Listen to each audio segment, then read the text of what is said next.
Todo creyente debe poder afirmar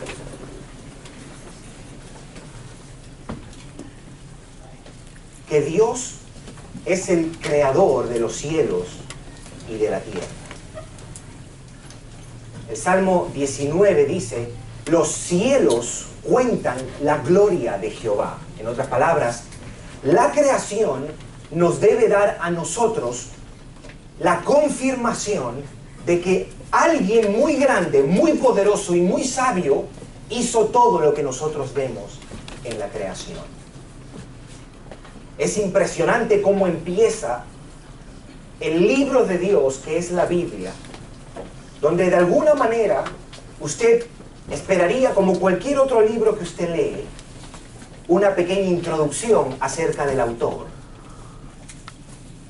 Pero la Biblia no empieza con ninguna introducción o ninguna presentación de quién o cómo es este Dios, porque el autor da por sentado de que Dios existe.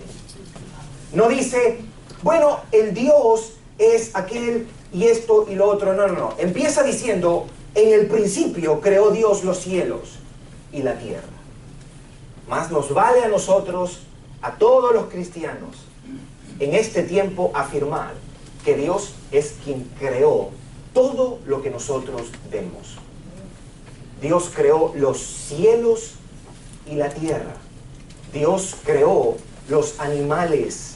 Dios creó los astros, el sol, la luna, las estrellas.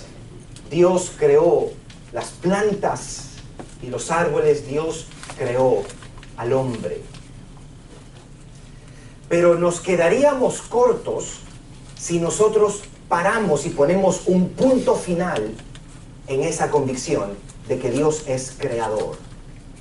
Porque no habría ninguna diferencia con una postura filosófica que dice, que se llama el deísmo, que dice que es verdad, no negamos la existencia de Dios y además afirmamos, dicen los deístas, que Dios creó los cielos y la tierra, pero inmediatamente después que creó, se hizo a un lado y dejó su creación, y Dios, el Dios creador de los cielos y la tierra, no interviene más en su creación. Eso es un error, porque nosotros los cristianos no solamente afirmamos que Dios creó los cielos y la tierra, sino que Dios también los sigue sustentando. Por eso el escritor de Hebreos decía que Jesucristo sustenta todas las cosas por la palabra de su poder. Pablo le dijo a los colosenses que todas las cosas subsisten en Él. Cuando Pablo estaba en Atenas, él le dijo a los griegos, por Él somos y por Él nos movemos. En otras palabras, Dios no solamente crea el universo, Dios no solamente es el autor de la creación, sino también que Él es el sustentador de la creación. Dios está envuelto en todos y cada uno de los asuntos de su creación. Los aspectos importantes de la humanidad y los aspectos que a nuestra vista parecerían los menos importantes. Dios está envuelto en todo. Es por eso que los salmistas afirmaban y decían de que es Dios quien hace llover. Es Dios quien causa la nieve. Es Dios quien hace crecer los árboles y las plantas. Nosotros debemos confirmar que Dios no solamente fue el creador de esto, Dios sigue sustentando su creación. ¿Amén? Es con esa idea que nosotros debemos leer e interpretar estos próximos versículos que nosotros vamos a estudiar desde hoy hasta la semana que viene. Que Dios no solamente es un creador, Dios también es quien sustenta su creación. Él sostiene su creación, Él mantiene. Si Dios dejara de sustentar su creación, nosotros dejamos de existir. Lo que Jesús ha venido enseñando en el capítulo 6 del libro de Mateo, de alguna manera está dividido en dos aspectos. Uno es el aspecto devocional. Desde el capítulo 6, versículo 1 al 18, él ha hablado todo lo que tiene que ver con la vida, si se quiere, religiosa del creyente. Cuando da sus ofrendas o sus limosnas, o el aspecto de nuestra generosidad que demostramos delante de Dios. Después ha hablado del ayuno, o de ese aspecto donde nosotros nos negamos a nuestras pasiones, nos negamos a nosotros mismos, y ha hablado acerca de lo que es la vida de oración. En otras palabras, esos 18 versículos nos hablan, y Jesús ha enseñado acerca de la vida devocional del creyente de cara a Dios. Desde el versículo 19 hasta el versículo 34 cambia el tono de la enseñanza, y ya no lo enfoca en cuanto al creyente y a Dios, sino que ahora lo enfoca al creyente en su vida diaria, el cristiano de cara al mundo.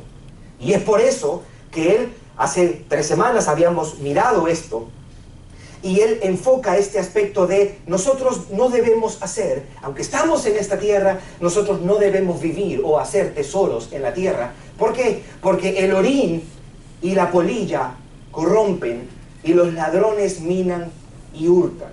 Y él ha venido enfatizando esto. En la semana pasada, en el versículo 24, habíamos visto que él advirtió y dijo: hey, el que sirve a las riquezas no le sirve a Dios.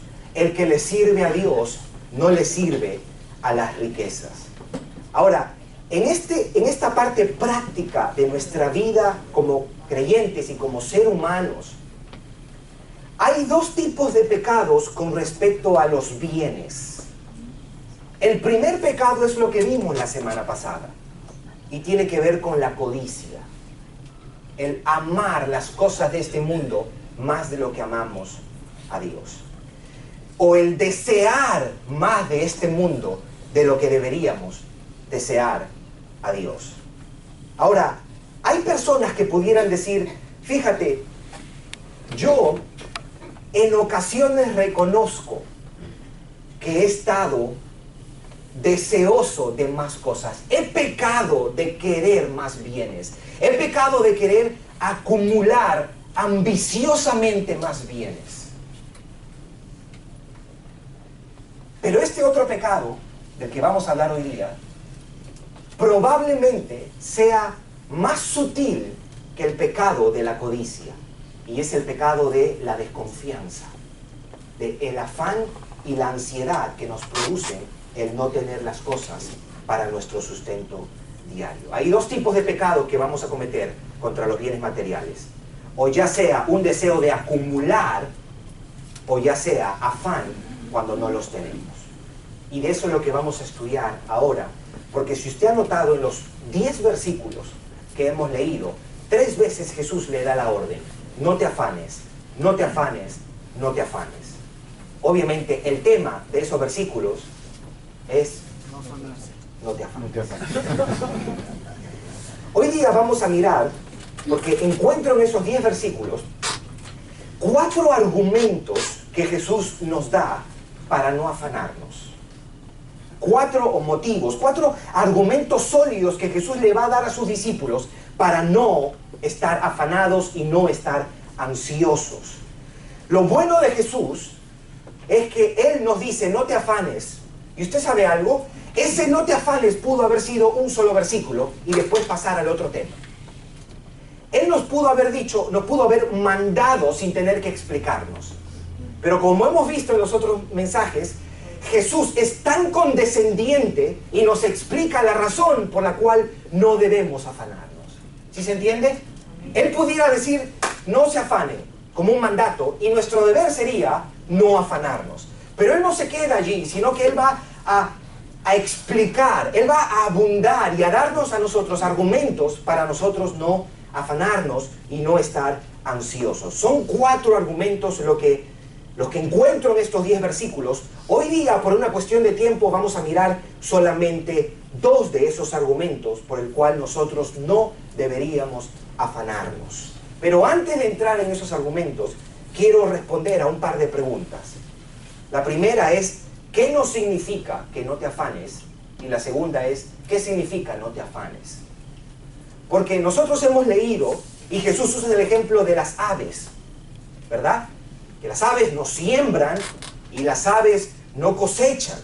Alguien pudiera decir, a partir de ahí, ya ves, no hay que hacer nada. Él me dice que no me afane, que no trabaje. No. No es una apología a la pereza. Esto no es una apología a la vagancia. Esto, cuando Jesús está diciendo no te afanes, Él no está diciendo o no está condenando el trabajar y el trabajar duro. Él lo ha dicho en el libro de Primera de Tesalonicenses capítulo 3. El que no trabaje, que no coma, dice la Biblia. Ahora, ¿qué significa no te afanes? Es no estar ansioso por los bienes terrenales, no te inquietes cuando no los tienes, no te preocupes, no te obsesiones, no te turbes. Probablemente el afán y la ansiedad es una de las causas de muchas enfermedades, aún de nosotros los creyentes. Nos da hipertensión, nos da estrés, nos da problemas cardíacos, nos da pánico, y los cristianos vamos a los hospitales producto de nuestro afán, de nuestra ansiedad por las cosas de este mundo. Ahora, eso es uno de las consecuencias malas, si se puede decir, pero hay otras también. Porque el afán y la ansiedad no va a permitir que usted y yo vivamos o nos desenvolvamos adecuadamente en la vida. Vivir afanados, vivir ansiosos, va a afectar aún nuestras relaciones. Yo siempre he creído que el afán siempre quiere compañía. El esposo que se afana va de alguna manera negativa a afectar a su esposa o a sus hijos. La mujer que se afana de alguna manera negativa va a afectar a su entorno. Cuando nosotros nos llenamos de afán y de ansiedad, nuestras relaciones van a ser perturbadas. Pero lo más terrible es que el afán y la ansiedad afectan nuestra relación con Dios. Afecta nuestra salud, afecta nuestras relaciones, nuestro desenvolvimiento, pero afecta nuestra relación con nuestro Creador. Voy a dar el primer argumento de estos versículos de por qué nosotros no deberíamos afanarnos. El versículo 25, le voy a invitar que lo podamos leer. En adelante, dice: por tanto os digo, no os afanéis por vuestra vida, qué habéis de comer o qué habéis de beber, ni por vuestro cuerpo qué habéis de vestir. ¿No es la vida más que el alimento? Y la respuesta obviamente es sí. La vida es más que el alimento. ¿Y el cuerpo más que el vestido? La respuesta es sí. Lo que él está tratando de decir aquí es: hey, te estás preocupando por algo que es menos importante. Versículo 26 dice: mirad las aves del cielo, que no siembran, ni ciegan, ni recogen en graneros, y vuestro Padre Celestial las alimenta. ¿No valéis mucho más, vosotros mucho más que ellas? Este es el primer argumento. La razón por la cual usted y yo no deberíamos afanarnos es que usted y yo valemos más que cualquier otra criatura que Dios haya hecho. Y a esas criaturas que Dios ha hecho, Dios las cuida. El Salmo 104 dice esto, que los leoncillos buscan la presa. Y dice, y buscan de Dios para que de Dios reciban su comida. Todos ellos esperan en ti para que tú les des su comida a su tiempo. El Salmo 147 dice esto: Dios da a la bestia su mantenimiento y a los hijos de los cuervos que claman. Lo que él está tratando de decir aquí es: hey, mira a las aves del cielo, yo las alimento, tú vales más que las aves del cielo. El pasaje paralelo está en Lucas 12 y utiliza Lucas la palabra, no utiliza la palabra aves, él utiliza la palabra cuervos. Y algunos dicen que la razón por la cual utiliza la palabra cuervos es porque los cuervos, cuando tienen sus crías, los abandonan más rápido que cualquier otra ave que hay en la creación.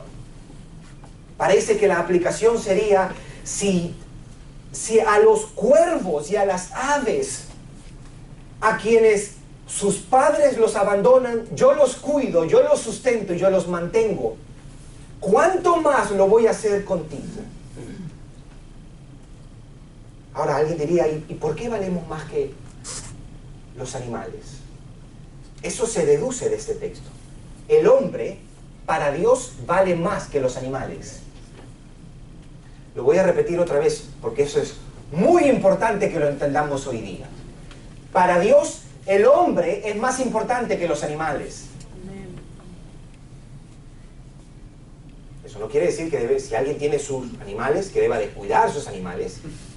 Pero eso sí quiere decir que debemos tener más dignidad por el hombre de lo que tenemos por los animales. Y usted dirá, pero eso es lógico. Debería ser lógico. Y uno diría, pero ¿por qué? Si es creación de Dios. Es verdad, es creación de Dios. Dios los hizo. Dios hizo los gatos.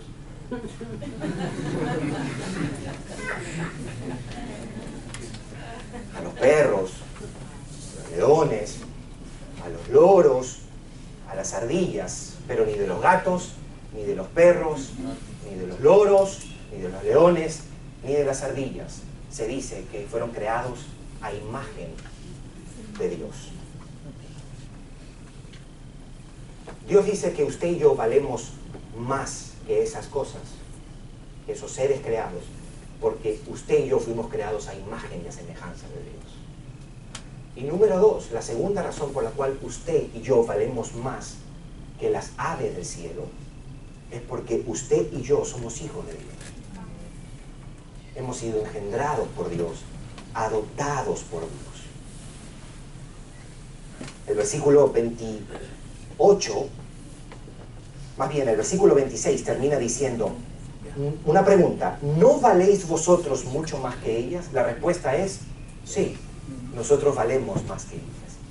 El versículo 28 dice: y por el vestido, ¿por qué os afanáis? Considerad los lirios del campo, cómo crecen, no trabajan ni hilan, pero os digo que ni aun Salomón con toda su gloria se vistió así como uno de ellos. Lo que Jesús está haciendo es, hey, ponte a pensar en todas estas cosas que hay en la creación. Dios no solamente las crea, Dios también las sostiene y las sustenta. Y si Dios crea a esas cosas que son menos importantes que ustedes, menos valiosas que ustedes, ¿cómo Dios no va a cuidar de ustedes, que son sus hijos? Ese es el argumento de Jesús. El argumento de Jesús es, hey, Él está sosteniendo todo esto. ¿Usted cree que Dios lo va a abandonar a su suerte? No. Él ha puesto una dignidad en cada uno de nosotros, y aparte de eso, a los hijos de Dios se nos llama eso mismo, a los creyentes se nos llama hijos de Dios.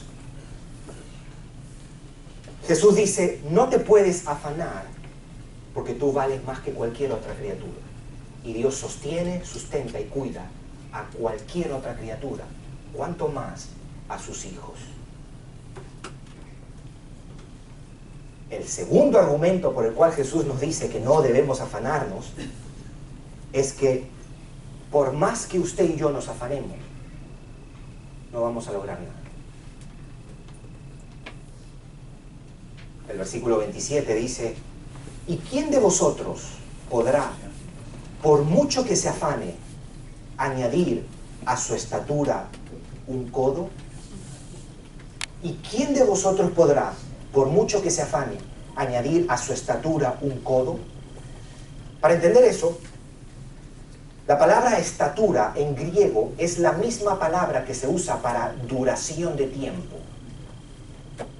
Hay otras versiones que traducen ese mismo texto diciendo, ¿quién de vosotros podrá añadir una hora a su vida? Sea que es añadir un codo a su estatura o añadirle una hora a su vida, la respuesta es la misma. ¿Quién de vosotros podrá hacerlo? Nadie. En otras palabras, lo que Jesús le está diciendo es, en vano te afanas. No tiene sentido porque tú y yo no vamos a lograr nada. Usted y yo somos impotentes de añadir, no una hora, un segundo a nuestra vida. No podemos. Usted y yo podemos estar afanados por algo, pero ese afán no va a cambiar absolutamente nada. Y eso es bueno afirmarlo hoy día. Cuando nosotros los cristianos decimos mucho de que en nuestras manos está nuestro destino. No, señores, eso es un peligro decir eso. Y pensar mucho peor. Nuestro destino no está en nuestras manos. Porque usted y yo no podemos ni siquiera añadirle un segundo a nuestra vida. A lo que Jesús está tratando de llegar es esto. A veces nos afanamos por cosas tan insignificantes y nos afanamos pensando que nosotros podemos cambiar esas cosas y al final nosotros no vamos a cambiar nada. Nosotros nos afanamos por nuestra salud y es lógico, ninguno de nosotros se quiere morir. Pero usted sabe una cosa, la Biblia dice que Dios ha establecido el día que usted y yo nos vamos a morir. Ahora, eso no debe ser motivo de tristeza. Eso debe ser motivo de gozo y de confianza. ¿Sabe por qué? Porque aunque usted esté rodeado de terroristas, si Dios dice que en ese día usted no muere, usted no muere. Usted y yo nos vamos el día que Dios dice que nos vamos. Ni un día más, ni un día menos, ni una hora más, ni una hora menos. En vano nosotros nos afanamos porque no vamos a poder cambiar nada. Usted y yo no somos dioses. Y tampoco somos dioses pequeños.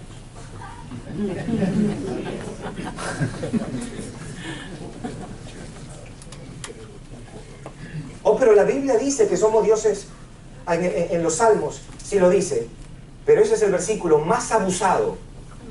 Porque no está hablando de algo bueno, está hablando de algo malo y está hablando a los hombres que eran como jueces, porque a los jueces se les decía dioses.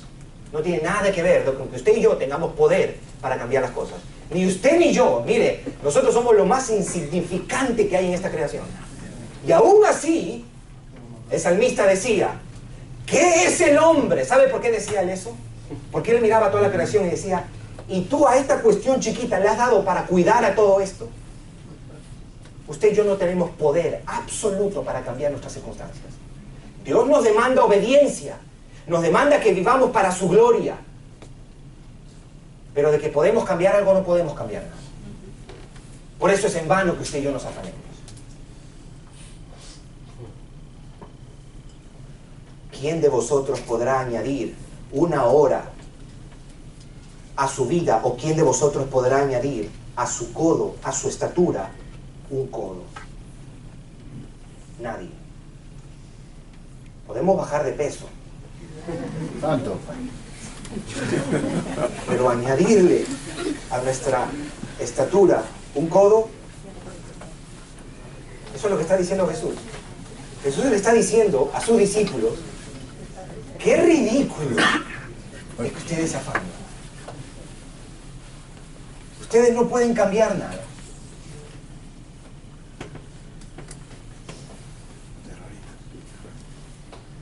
Amén.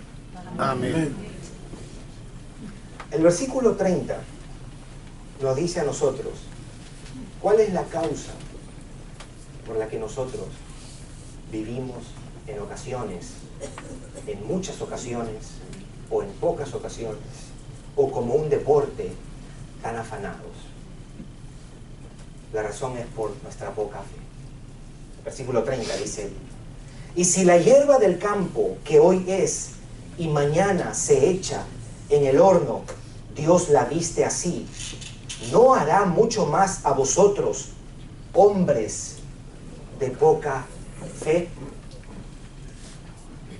Martín Lutero tenía un muchacho que era su asistente y que después se convirtió después que falleció Martín Lutero, en el representante del luteranismo, Felipe Melanchthon. Él era un teólogo luterano. Y ellos dos, un día estaban en casa y Melanchthon estaba afanado, estaba turbado. Y Lutero le dice a él, ¿por qué te estás afanando si tú no eres el soberano de la tierra? Deja que el que hizo todo esto, deja que él se ocupe y deja que él se preocupe. Hombres de poca fe. Hombres de poca fe. ¿Cómo yo sé de alguna manera que soy culpable de eso de hombres de poca fe? Y escuche que está diciendo, no está diciendo hombres de ninguna fe. Está diciendo, tenemos fe, pero es poca. Ahora, ¿cómo yo sé que soy culpable de eso? Si he permitido que las circunstancias me dominen. Si he permitido que la adversidad controle mi vida, mis emociones, mi devoción por Dios, mis relaciones. Hombres de poca fe. Lo que Jesús está diciendo es, ustedes no han confiado en Dios como su Padre. Ustedes están viviendo afanados porque no hay ese sentir de que es Dios quien tiene cuidado de nuestras vidas. Que Él es mi Padre bueno, que me va a cuidar, que me va a sostener. Aunque mi padre y mi madre me dejara, decía el salmista, con todo Jehová me recogerá. Si Dios puede suplirle a los canarios, Dios me va a suplir a mí. Si Dios alimenta a los cuervos, Dios me va a alimentar a mí. Si Dios va a suplir, aún si esa provisión por un momento en nuestras vidas va a ser un pan con mantequilla. Ese pan con mantequilla es la provisión de un Dios bueno y misericordioso. Ese arroz con huevo frito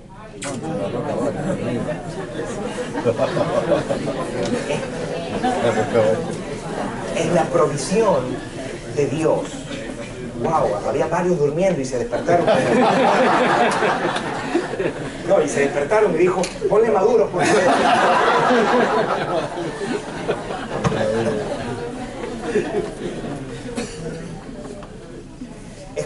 Escuche lo que dice Juan Calvino con respecto a eso.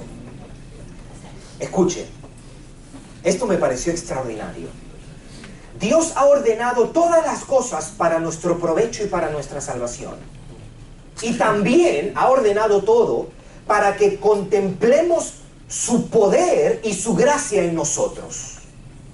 De esta manera, para movernos a confiar en Él, a invocarle, a alabarle y amarle. Y ha creado todas las cosas a causa del hombre. El mismo Señor lo ha demostrado así por el orden con que las ha creado. Pues no en vano o no sin causa dividió la creación en 6 días. Bien que no le hubiera sido difícil a Dios hacerlo todo en un momento, que hacerlo de la manera como lo hizo. Mas quiso con ello mostrar su providencia y su cuidado paternal con nosotros. De modo que antes de crear al hombre, le preparó todo cuanto había de serle útil y provechoso. ¿Cuánta pues sería nuestra ingratitud si nos atreviéramos a dudar de que este tan excelente Padre tiene cuidado de nosotros? Cuando vemos que antes de que naciésemos estaba solícito y cuidadoso de proveernos de todo lo que era necesario. ¿Qué impiedad sería mostrar desconfianza?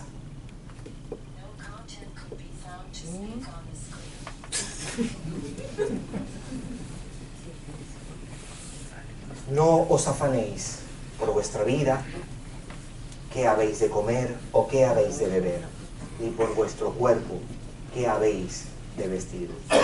¿No es la vida más que el alimento y el cuerpo más que el vestido?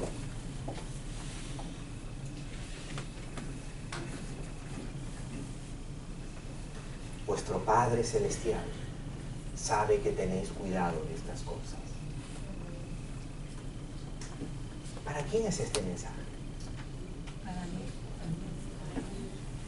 Este mensaje está dirigido única y exclusivamente para aquellos que han nacido de nuevo. Para un creyente, quien se arrepintió de sus pecados y puso su confianza en Jesucristo para el perdón de sus pecados y para la salvación de su alma. Y quien vive una vida que dé evidencia de esa conversión. Alguien diría, entonces, ¿no es este mensaje para mí si no soy cristiano? No. Entonces, ¿cuál sería el mensaje para mí? Si usted no está en Cristo, sí tengo un mensaje. Afánese. Inquiétese.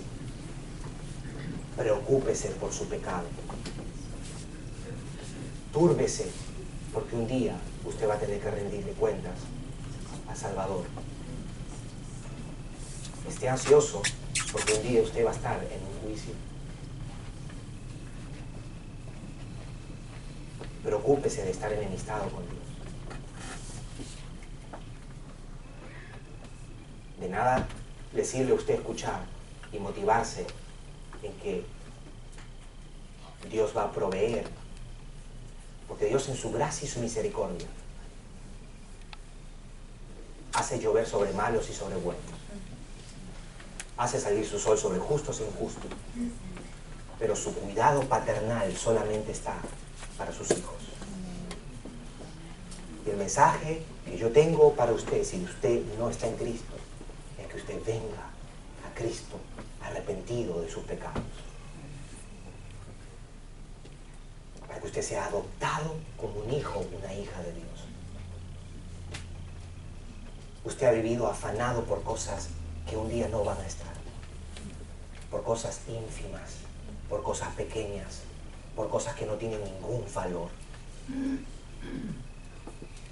Y la razón por la cual vivimos afanados cuando estamos en Cristo es porque no estamos en paz con Dios, somos enemigos de Dios. Y el llamado que hacen las Escrituras es correr a Cristo para el perdón de nuestros pecados. Es poner nuestra confianza en Jesús para nuestra salvación. Y para el creyente, esto debe ser una exhortación, una nota de ánimo, y recordarnos siempre que Dios es mejor que nosotros, es más bueno que nosotros, es más poderoso que nosotros. Qué interesante que el versículo que está en el centro de la Biblia es el Salmo 118. En el versículo 8 dice, mejor es confiar en Jehová que confiar en el hombre. Mejor es confiar en Jehová que confiar en el hombre. Usualmente cuando escuchamos eso, hacemos referencia de confiar en otro hombre. No, empieza por nosotros. Mejor es confiar en Jehová que confiar en el hombre. Dios puede proveer y provee mucho mejor de lo que usted y yo podemos proveer. Amén. Trabajemos, seamos diligentes, esforzados, pero confiemos de que Él es nuestra provisión.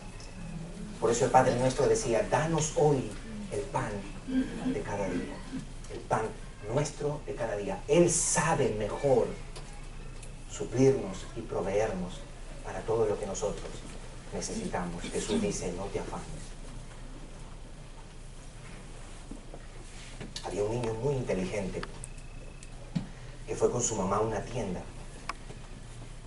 Y en la tienda, el dueño era un hombre alto, grande, y le dio una jarra de candy, de chocolates, caramelos, y le dijo al niño, toma, agarra lo que tú quieras, le dijo al niño. Y el niño avergonzado dijo, agarra lo que tú quieras, de verdad, no te voy a cobrar, llévatelo. No. Entonces el hombre agarró un poco de chocolates y se lo dio al niño. Cuando la mamá y el niño iban por la calle, la mamá, un poco perpleja, porque el niñito era medio fresco y él esta vez estaba así como medio, y le dijo, oye, ¿y por qué te dio vergüenza a ti meter la mano en la jarra y sacar candy, chocolates. Y le dijo, mamá, porque la mano de ese hombre era más grande que la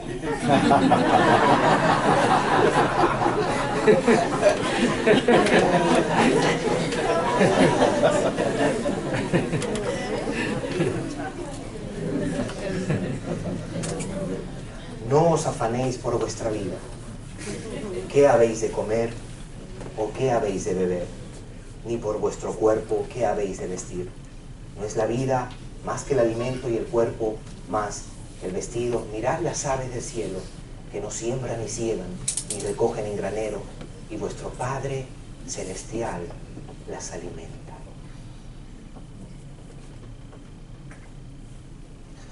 Cuando leía a Jerry Bridges en su libro Pecados Respetables, él habla de esos pecados que cometemos y no parecen a simple vista pecados. Y el 4º capítulo habla, es pecado desconfiar en Dios, es pecado llenarse de ansiedad, porque es una manera de decir o una manera de cuestionar el poder de Dios, la sabiduría de Dios, el amor de Dios. Cuando nosotros decimos, ya no sé qué hacer, Dios no se hace esa misma pregunta. Es más, Dios nunca se ha hecho esa pregunta. Dios nunca se ha tenido que tomar un Tylenol. Dios no le ha dado una taquicardia a Dios cuando usted perdió su trabajo. Porque aquí hay personas que han perdido su trabajo y pueden dar fe de que vuestro Padre Celestial, que alimenta a las aves, no nos dejó en vergüenza. Que Dios ha provisto. O hay veces ha sido abundancia, pero hay veces ha sido poco, pero Dios ha provisto. Dios se ha mostrado cuidadoso como un Padre bueno, un Padre fiel. Por eso el salmista una vez tuvo una charla con su alma y le preguntó a su alma, ¿por qué te abates, alma mía? ¿Por qué te turbas? ¿Por qué te llenas de afán y de ansiedad? ¿Por qué te desesperas? Si a la creación que es menor que nosotros la sostiene, ¿cómo no nos va a sostener a nosotros? ¿Por qué te abates, alma mía, si no hay nada que tú puedas hacer? Te afanas y no vas a cambiar absolutamente nada. En ocasiones tenemos que decirle eso a nuestra alma. ¿Por qué te afanas? ¿Perdimos la casa? Dios no está afanado. Hay veces cuando perdemos algo, es una ocasión para nosotros descubrir cuántos hombres y mujeres de poca fe somos. Que nos desesperamos, nos afanamos, y después cuando está la provisión ahí, nos callamos y nos da vergüenza, porque nos afanamos por algo ridículo.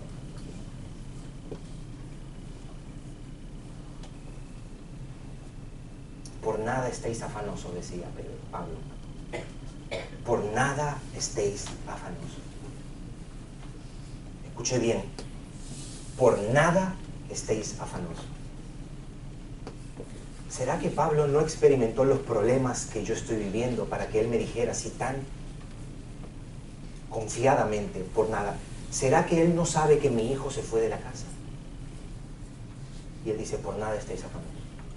¿Será que él no sabe que me han diagnosticado con cáncer? Él dice, por nada estéis afanosos. ¿Será que él no sabe que estoy a punto de perder la casa? Él dice, por nada estéis afanosos.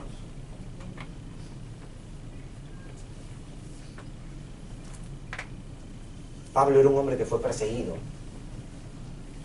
pero no fue perseguido para cobrar una deuda. Fue perseguido para matarlo. Y él podía decir, por nada estéis afanosos. ¿Sabe qué es lo más terrible? ¿Sabe qué es lo más terrible que nos puede pasar en esta tierra? humanamente hablando, es morir. Y Pablo decía, para mí, el morir es ganancia. Con el cristiano no hay pierde. Porque el día que usted y yo dejemos esto, estas penurias y estas miserias de este mundo caído, ese día vamos a estar cara a cara con nuestro Salvador. Y usted y yo, probablemente, no tengo texto bíblico para sustentar esto, pero probablemente nos vamos a reír de las cosas por las que nos afanamos en esta vida. No te afanes por tu vida, no te afanes por tu cuerpo. Vuestro Padre Celestial sabe que tienes necesidad de sustento de tu vida y de tu cuerpo.